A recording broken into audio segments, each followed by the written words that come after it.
So, Morena, hello, good morning everybody. Introducing myself, I'm Trina Cooper, I'm the General Manager for PARTA, and today I'm accompanied by Denise Graham, who's our fundraising manager, who will be helping to assist through some of the pop-up chats in the future. So thank you for making the time today to be part of our 17th PARTA pop-up chat with Dr. Missy Wolfman, talking about adjustment to parenting with multiples. This session is being recorded and will be made available on the PARTA website. Please note that your video image may be seen when we share the presentation on our website and social media, so please ensure that you have your camera turned off if you want to remain incognito. We ask that you remain muted, and if that you wish to ask a question, please use the chat function that you see at the bottom of your screen, and these will be addressed at the end of the presentation. Just a quick intro about Missy is every year around 1,000 couples in New Zealand find themselves expecting twins, triplets or more babies. The birth rate of twins or multiples have increased significantly over the past decades due to fertility treatment and women delaying pregnancy. The adjustment to parenthood can be stressful and challenging for any parents. However, parents with multiples tend to be more stressed and at higher risk of postnatal depression, anxiety or other mental health issues. Dr. Missy Wolfman, clinical psychologist from Empower Mums, and she's a mum of twin girls, and today she'll talk about the unique challenges of pregnancies and birth with multiples, why parents of multiples are at higher of mental health issues, what you as a health professional can do for parents of multiples, and support the parents of multiples in New Zealand. So Missy, handing over to you. Cool, thank you so much for having me, Trina, Denise, and Morena, everyone. Like Trina had introduced, my name is Missy. I'm a clinical psychologist. I work in DHB, working with kids and teenagers with moderate to severe mental health issues. And I also have Empower Mums, which is my private practice specifically for mums. So addressing postnatal difficulties as well as prenatal difficulties. Because I'm a mom myself and a mom of twins, I'm super passionate about maternal mental health. Part of that is from my own experience of having my twin girls. So I'll just flick to the next PowerPoint presentation, which is this family photo that we took, I think a couple of weeks before lockdown in Auckland. This is in the City Art Gallery. So I'm holding my daughter Aria, and my husband is holding Lexi. And so the first few months of having Aria and Lexi, I thought I was doing okay. I was in a survival mode. I was like, you know, having twins is easy, whatever, like I can totally handle it. But then I think around the 6-month mark, that's when I really hit the wall with exhaustion and depletion and extreme sleep deprivation. And a number of events happened that really kind of brought down my mental health as a mom. One of that, which is my daughter Aria had a minor skull fracture from rolling from a change table. So she was hospitalized for 3 nights when we were in Wellington. And then after that, she had a lot of different accidents and kept hitting herself, hitting her head. And so it was a very stressful period for us as a family as we went through all the medical investigations to see if she was okay. So luckily she's all good. But during that time, that was when I really felt quite anxious, very low. I think a combination of exhaustion, deprivation, all the stress of having twins, and all these things that were happening with Aria meant that my mental health wasn't great. And that's when I realized that there are actually quite a lot of support out there for kids and teenagers with their mental health issues, but not a lot for moms or a lot for parents. A lot of the focus are on the kids. And that's why I started Empower Mums, because I'm super passionate about supporting moms' mental health, because I think if we can support moms' mental health, then we're supporting our kids. So that's why I'm doing this presentation, is because I want to raise the awareness of mental health issues with moms and dads, in particular if they have twins, because this is a very special and unique group in New Zealand, and that's why I'm doing this today. So like Trina said, there are about 1,000 couples in New Zealand every year that would get twins, triplets, or even quads. So I'm pretty sure you guys have seen the McDonald family on the news, or Women's Day magazine. So this is Kendall McDonald, and I think Josh McDonald as well. So they have quads, and it's the first quad born in New Zealand in 20 years. So obviously there are a lot of interest, a lot of media. I think Kendall has a Facebook page that has like thousands and thousands of people following her. I think her Facebook name is Quad Mom Plus One, because she also has an older boy. So it's all about documenting their journey of having their quads and how challenging it is to just do day-to-day tasks like feeding and bathing them and cleaning them. And I think they've just turned 2 as well. So as you can see here, can you imagine how hard it is to just have 4 babies on your own? You literally have to have one on the ground. And so that's obviously a unique circumstance, and it's not very common, but there are a lot of parents who have twins. And what I would like to do today is just talk about some of the challenges that present with having twins or even triplets or quadruplets, and how that impact on the mental health of our parents. So the way that I prepared for this presentation was, obviously I have my own personal experience as a mom of twins. I also have my clinical experience as a clinical psychologist, working with lots of parents, working with lots of kids.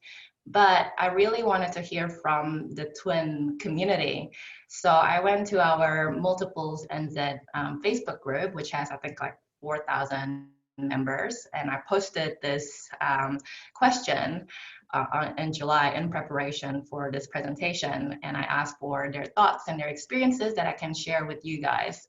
And as you can see, I got 181 comments, which so it was a very hot topic, and I think a lot of people felt that this was their chance to share their experience. And there was a lot of conversation that happened between moms, validating and saying, oh my God, that happened to me as well. And, you know, like, it'll be really great if we can start talking about this. So I'm super happy that this really opened up the conversation of mental health and how best we can support each other as well as ourselves.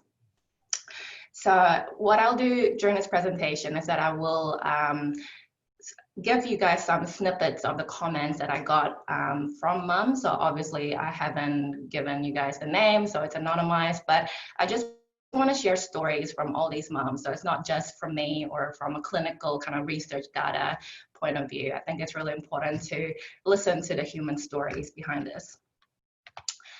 So the first thing that we're going to talk about is when you find out you're having multiples. I mean, for me personally, like, there's no family history of twins. I have identical twin girls, so they're just completely random. And for some people, it can be a complete shock. They may not want to have twins. They may not be prepared to have twins. A lot of families that I have talked to, you know, they just wanted to have one more baby, and then of course they have twins. So that whole complete curveball that nature has given us can be quite stressful for a lot of people.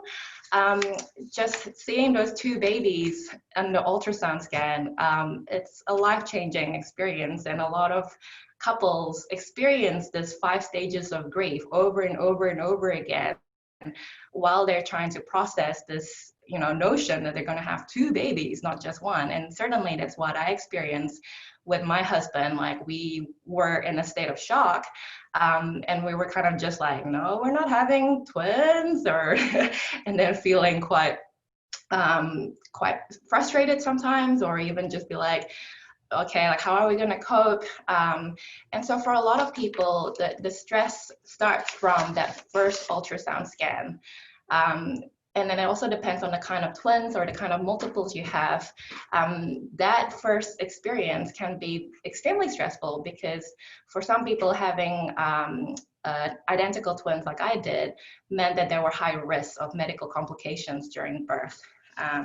So one mom said that, you know, that she remembered that she had this 20-week scan, and the technician didn't know that she was having twins. Then they told me they were having MODI, so that's identical twins, which had me worried. They were actually di-di, so they were fraternal twins. Didn't finish the scan, told me one looked smaller and refused to say anything more. She didn't seem to realize the added risk. She just implied by classing them as MODI and hurried us up. So more knowledge across all involved in pre or postnatal care is definitely needed. So that can be quite scary and stressful already for some parents to just hear from medical professional, you're going to have this higher risk pregnancy, or one baby looks smaller than the other. And then when we go on to the actual pregnancy with multiples, it's hard for babies and it's hard for moms. I found online this ultrasound scan, which I thought was really funny. They caught this two boys actually punching and kicking each other in the womb. And I certainly did see this when I had my scan. So because I had identical twins, I had ultrasound scan every 2 weeks. So I got to see my two girls interact as they grow bigger. And definitely towards the end of pregnancy, you can see they're fighting for space and fighting for attention as well. It can be really hard for babies, being crammed in the womb, but also think about the mom as well. So having multiples means that pregnancy symptoms can be a lot more severe in terms of nausea, just the exhaustion, and the fact that, by the third trimester, you are really big, which means that you may not be able to do the things that you enjoy. There are higher risks for medical issues, which means that you may be advised to be on bed rest for a while. So all of this, including kind of the higher risks for medical issues for babies and mom, means that for a lot of moms, this can be a period of anxiety rather than a period of joy or waiting for the babies. So in terms of antenatal anxiety and depression, we know that I think about 1 in 10 women may experience antenatal anxiety or depression. I haven't found any research that compared antenatal anxiety, depression of twin moms versus singleton moms, but we know that from lots of research with antenatal anxiety and depression is that the risk factors for antenatal anxiety and depression are things like lack of partner or social support, history of abuse, personal history, unplanned or unwanted pregnancy. So the fact that, you have twins, it's an unplanned, you plan for one, but you got 2 or you got 3 or 4. And the fact that adverse events in life and there's high perceived stress. So having twins or multiples, that it definitely adds to the stress to the couple. And so this can increase the likelihood of antenatal anxiety and depression for twin parents.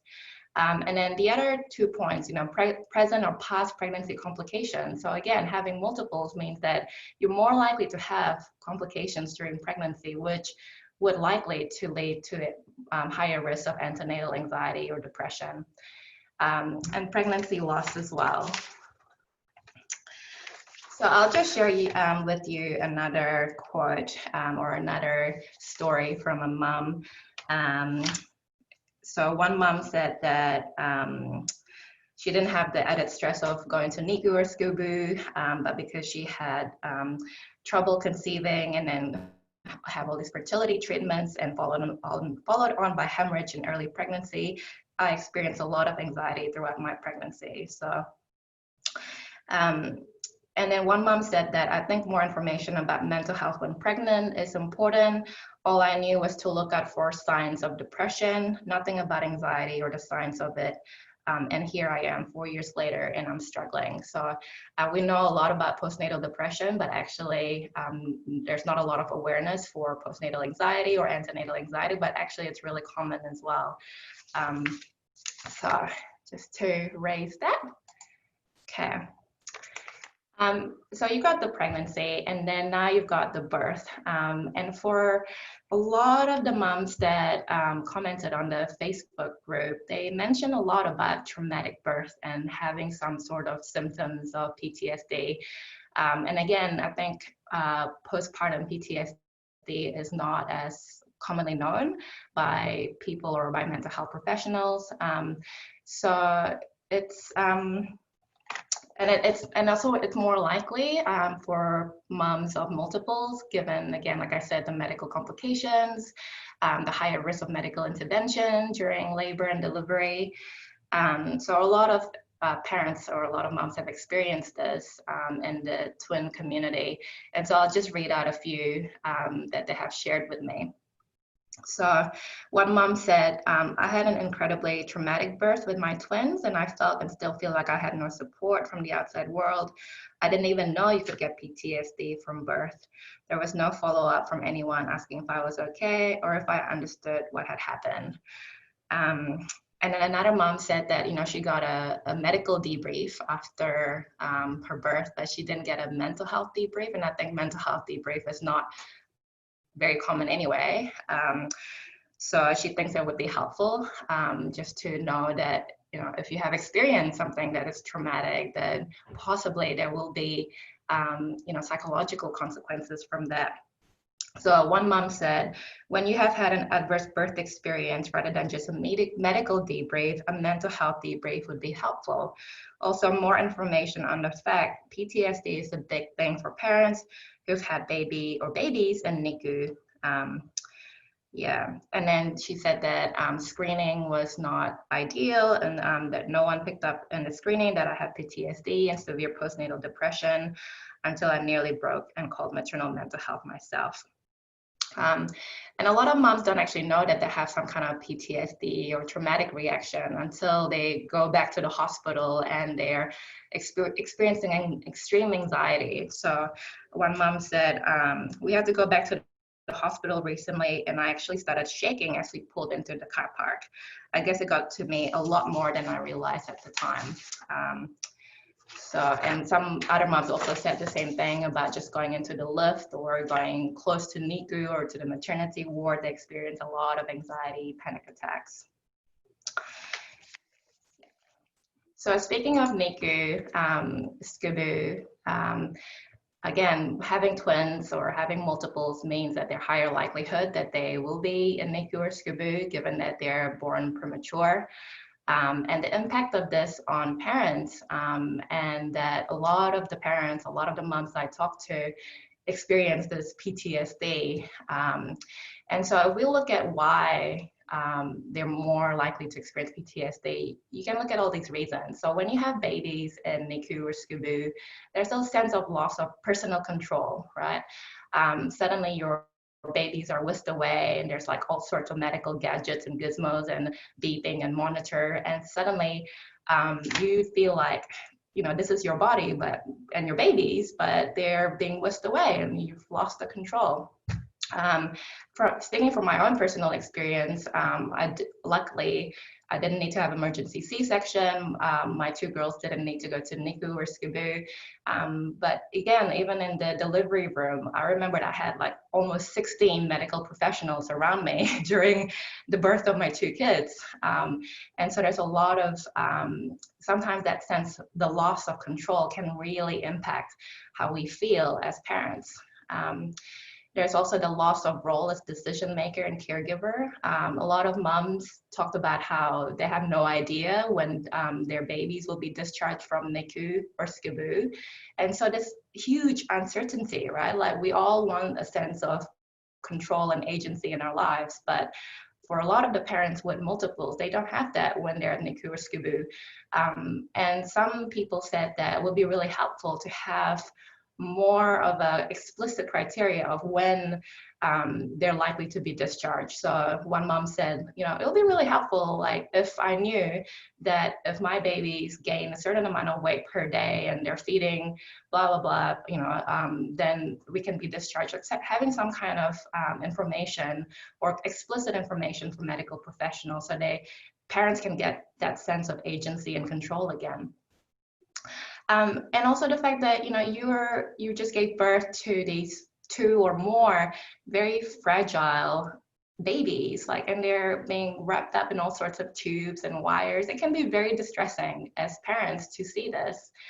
So this can lead to depression, anxiety. ASD is for acute stress disorder. It's not for autism spectrum disorder and PTSD. And they found in the research that emotional distress is actually related with infant maturity and complications.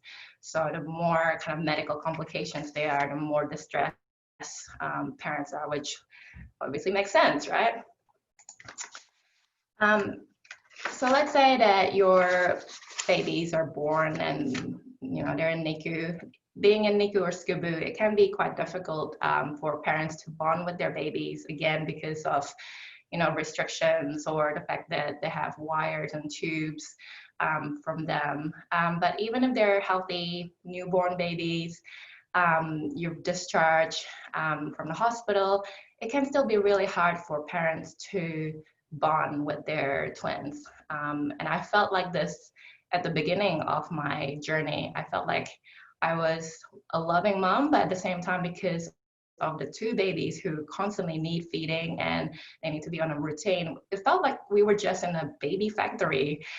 There was little time and energy to actually have that skin-to-skin time or bonding time or cuddling time, because you're constantly having to have this survival kind of mode to make sure that they're feeding right and they're sleeping right. And so for a lot of parents, the sleep deprivation and exhaustion can really serve as barriers to bonding with their twins until later on. Yeah, and so one mom here said that she really struggled because she was in NICU, and so she was wheeled up in her bed per night to see her second baby who is in NICU. So there's one baby in NICU and one that's not in NICU.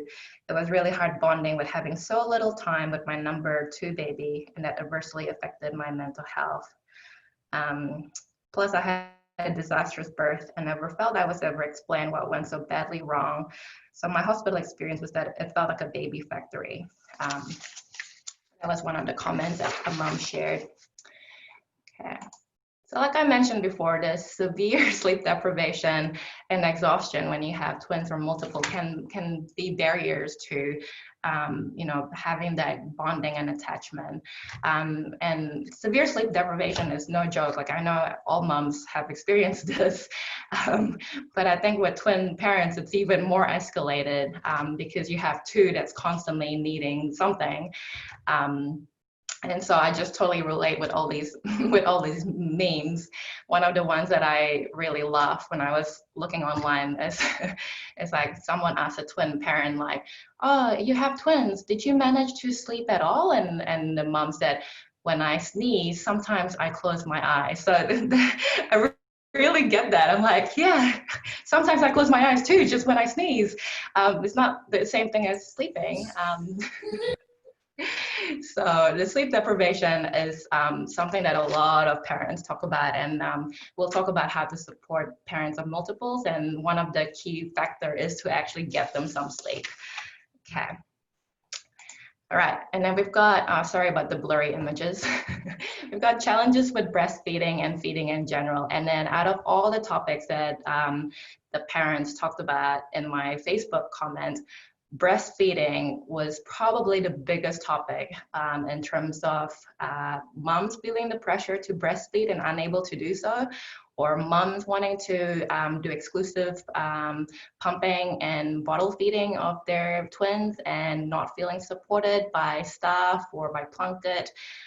Just the fact that you're trying to breastfeed 2 babies is extremely difficult and challenging. Require like this contraption that's called the Twin Z pillow, which I have, and it was attached to my waist permanently for like the first 10 months of my twin girl's life. But a lot of moms feel like there was a lot of guilt that they experienced when they couldn't breastfeed both babies, or when they wanted to do exclusive pumping and bottle feeding of their babies, but felt unsupported by their community.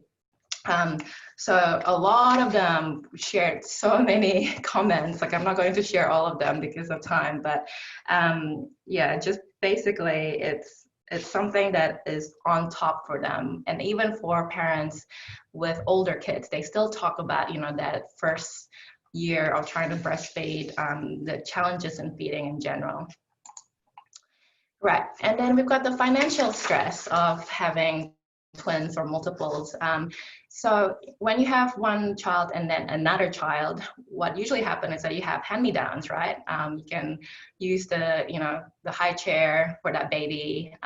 But when you have two babies or two toddlers at the same time, you do require two things like two car seats, like a special stroller.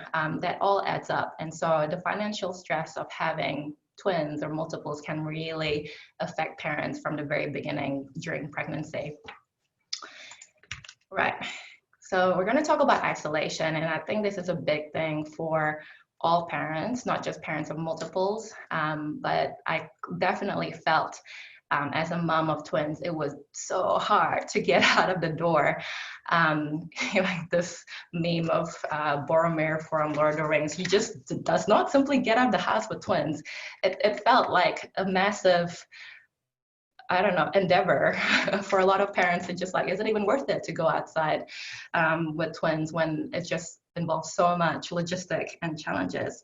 And a lot of the isolation that multiple parents felt was because when they do go to things like Wriggle and Rhyme at the library, it's not really catered for mom or dad of twins. Like I went to a lot of the Wriggle and Rhyme, mainly music and all those playgroup activities. And when you do that dance circle thing where you like get up and you hold the baby and you like go around in circle, I always have to leave one baby on the floor. And so for a lot of parents, they're just like, is it even worth it? There's a sense of guilt that you can't just carry two babies going around, right? There's always one or two babies left on the floor. And so a lot of things just cater for parents with one baby rather than two babies. And so that can be quite hard for parents of multiples when they do go outside. And don't forget the pandemic, right? Like it's just been a crazy year for everybody. A lot of parents at home, it's been very stressful and challenging trying to do everything for everybody, including homeschooling. Like I think it was on my birthday during the first lockdown in Auckland, Aria, who also had the minor skull fracture, she climbed onto the dining chair and she broke our window. I don't know how she did that, but she managed to do it. So I had to call the emergency glacier during lockdown because my toddler smashed a window and she wasn't even 2. So anyway, it can be quite stressful, like we all know. Right, I'm missing one picture here, but like I said about that multiple guilt of not being enough, not good enough, of constantly having to leave a baby alone on the floor, like while you're, trying to do Wriggle and Rhyme, or how do you strap 2 babies in the car seats at the same time? You always have to leave one somewhere, or it's just the logistical challenges having 2 babies can be quite draining and emotionally exhausting for a lot of people. And one mom said that, I also used to think I was calm and rational, and being a professional working within the early childhood sector, I felt like there was something wrong with me because I found it difficult to have multiples. I clearly felt that too. I was like, I'm a clinical psychologist specializing with kids and teenagers, and I'm finding this extremely difficult. Like, what's wrong with me? There's nothing wrong with me. It's just really hard having twins. And then another mom with one baby and then twins said, having a singleton first and feeling like I was a good, but not perfect, but good mother, then suddenly being a mother to 3 and feeling like I was failing as a mom and the twins were getting second-rate babyhood compared to my first was so hard to accept. And a lot of moms said that too. So all of this combined means that moms of multiples are more likely to have postnatal depression than moms of singletons. And these are the symptoms of postnatal depression, which I'm sure you're all familiar with, in terms of feeling worthless, feeling sad, blaming yourself, and then also a higher rate of, well, I'm not really sure because there's not a lot of research about postpartum anxiety of twin parents versus parents of singletons. So, but I'm assuming that there are a higher rate of postpartum anxiety, especially given what I've heard from moms. A lot of them talk about, like I said, the logistics. So one mom talked about having constant panic attacks about thinking what happened in an emergency, like how would she actually get out of the house if there's a fire? How would she carry 2 babies down the stairs. So a lot of those things can really add up.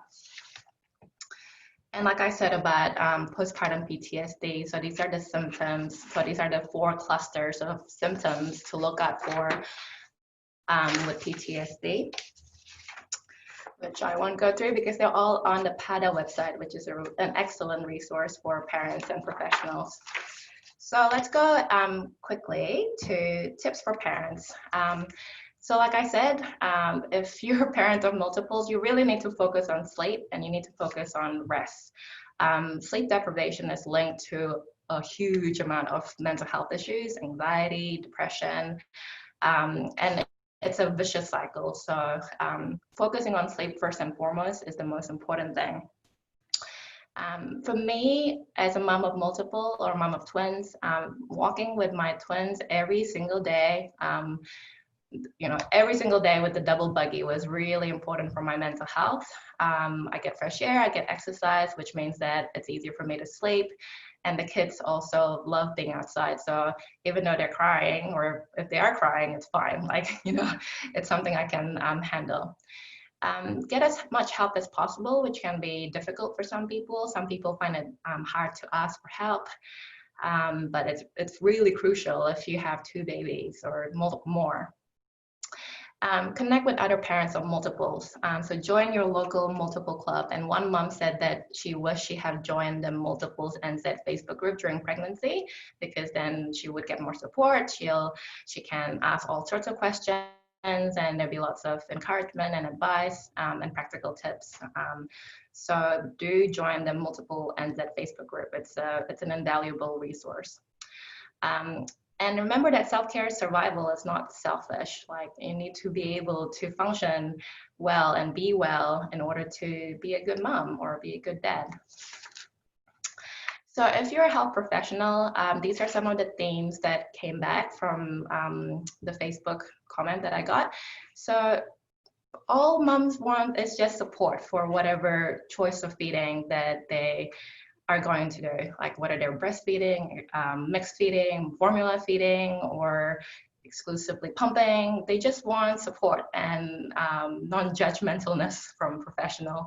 And also it's important to be aware that with parents of multiples, there are high risks of depression, anxiety, PTSD, especially for those who have had babies in NICU or SCBU. So screening around that and then directing them to appropriate support is actually really helpful and essential. And a lot of the NICU SCBU parents said that they would like more information about NICU or SCBU. Maybe they say that nothing will ever prepare you for NICU or SCBU, but it's good to have more kind of sharing of information of when babies are likely to be discharged or etc. Right, so like I said, please go to the Multiples NZ Facebook page as well as the website, and if you are a professional, please direct parents here. The Multiples NZ website has a lot of resources and places that for financial support, emotional support, etc. I think one mom asked about financial support for parents in the chat before the start of presentation. Again, like I said, please go to the Multiples website, because they have a page for government assistance or financial assistance for parents of multiples. So currently, if you have twins and you also have a child under the age of 5, you're eligible for this home help payment of 240 hours within the first year of the baby's life, which you can use for someone to come to help you clean or cook or whatever. So that's apparently been amazing for a lot of parents. And practical support for parents. I think a lot of the parents said sleep is the main priority. So a lot of them said they, would get night nannies if they can financially do that. They try to get sleep consultants. They get the partner involved having shift at night. So the husband does like the night feeding or vice versa, or grandparents come, whatever it is, to make sure that you get a solid chunk of sleep. I think in terms, not sure. But in terms of my personal experience, is that if I get 3 or 4 hours of uninterrupted sleep, I'm amazing. I feel great. I don't need 8 hours of sleep. I actually just need uninterrupted sleep that is a big chunk, which is 3 or 4 hours. And as we know in terms of the sleep science, that's when you go into your deep sleep, your REM sleep, in order to recover and reset. So focusing on just that 3 or 4 hour chunk of sleep can really get people through the first year of twins life. And also childcare. There are lots of different options for childcare. You can have student nanny, so PORST, and there's another nanny agency in the North Shore. They try to do student nanny placement, so for free or for a very cheap price.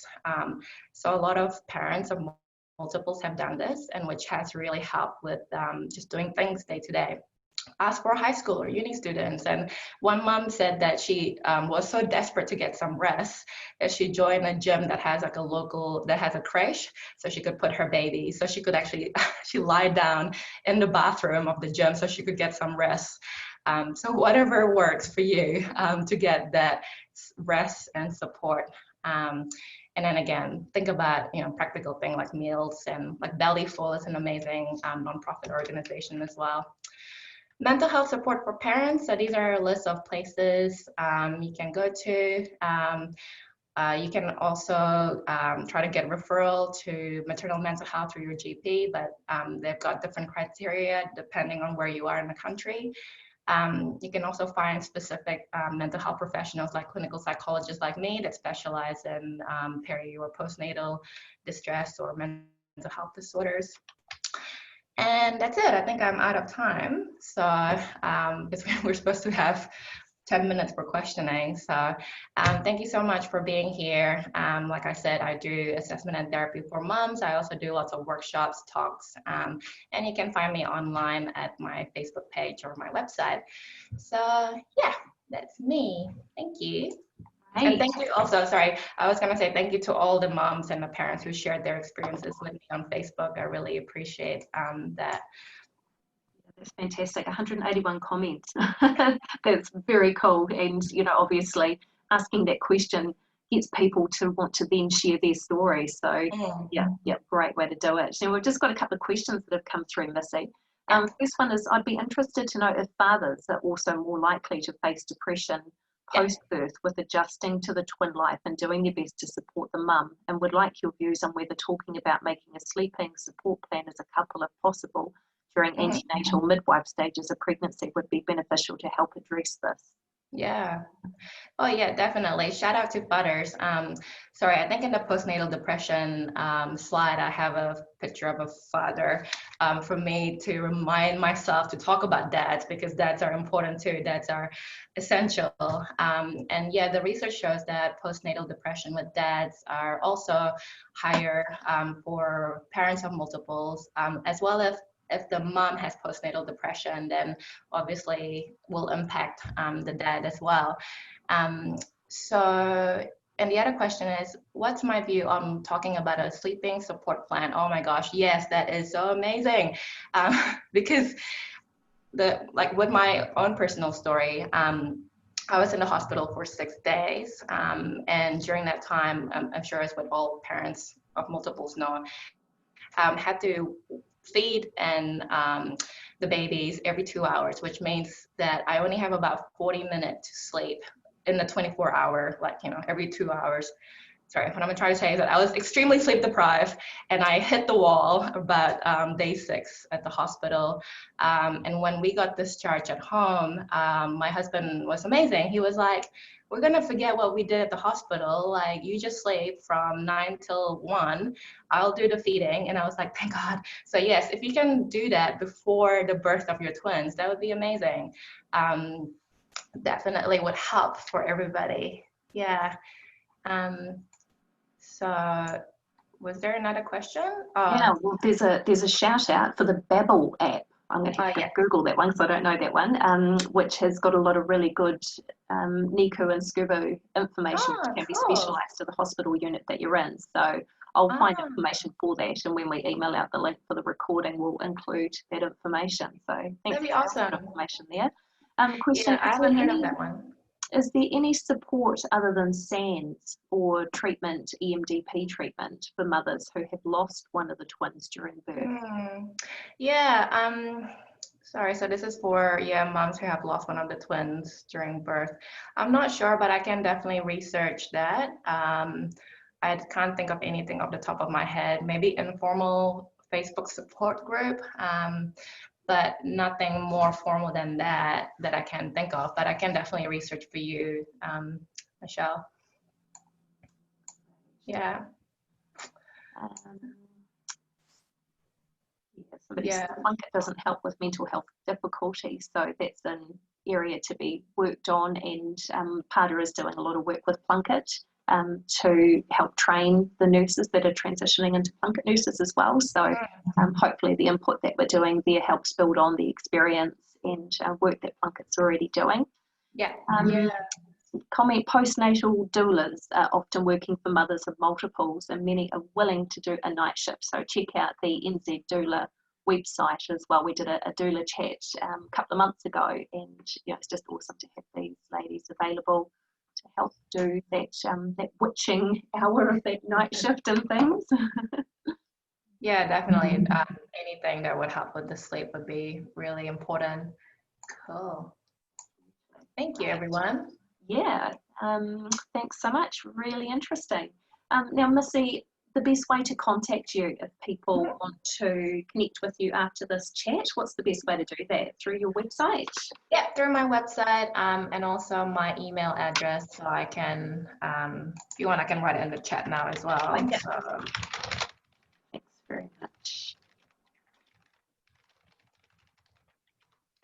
Great. So empowermums@gmail.com. Oh, sorry, empowermumsnz@gmail.com, or website empowermums.co.nz, and Facebook @empowermumsnz. Yeah, that's right. Wonderful. Thanks, Missy. Missy's located up in Auckland, but being able to connect with her through the website and things doesn't matter where you live, I suppose, does it? Yeah, everything's online now anyway, right? Absolutely. Well, thanks everyone for your time today. Really appreciate Missy's talk. It's a very thorough, in-depth presentation that you've done, and it's definitely, shows the support that our parents of multiples absolutely need. Quite different to just having one child at a time. Yeah. Great. Thanks everyone. Appreciate your time today. Thank you. Bye.